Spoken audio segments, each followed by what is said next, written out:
તમને બતાવીએ છીએ હકીકત કે આખરે આ વાયરલ સમાચારમાં સત્ય કેટલું છે। વાસ્તવમાં ગૂગલ મેપ પર એક સુવિધા છે જેમાં તમે કોઈ પણ જગ્યાને તમે કોઈ પણ નામથી ટેગ કરી શકો છો। આ નામ ત્યાં સુધી રહે છે જ્યાં સુધી કોઈ તેનો ખોટો રિપોર્ટ ન કરે। બસ આ સુવિધાનો ઉપયોગ ખોટી રીતે કરી ગૂગલ મેપ પર બાબરી મસ્જિદ અને રામ મંદિરના સ્થાન અલગ અલગ બતાવી દેવાયા અને આ સ્ક્રીનશોટ વાયરલ કરી દેવાયો। હવે જ્યારે ગૂગલ અર્થ પર જોયું તો જે સ્થાને બાબરી મસ્જિદ હતી ત્યાં જ રામ મંદિર પણ છે, એટલે કે આ દાવો ખોટો છે કે બાબરી મસ્જિદના સ્થાને રામ મંદિર નથી રહ્યું।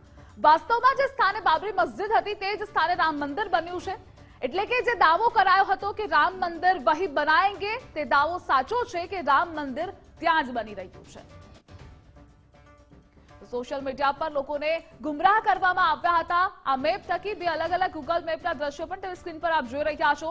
મંદિર વહી બન રહા હૈ એ દાવો પણ સાચો છે અને એ જ જગ્યાએ રામ મંદિર પણ બની રહ્યું છે, જો કે વાસ્તવમાં જે સ્થાને બાબરી મસ્જિદ હતી તે જ સ્થાને રામ મંદિર પણ બન્યું છે।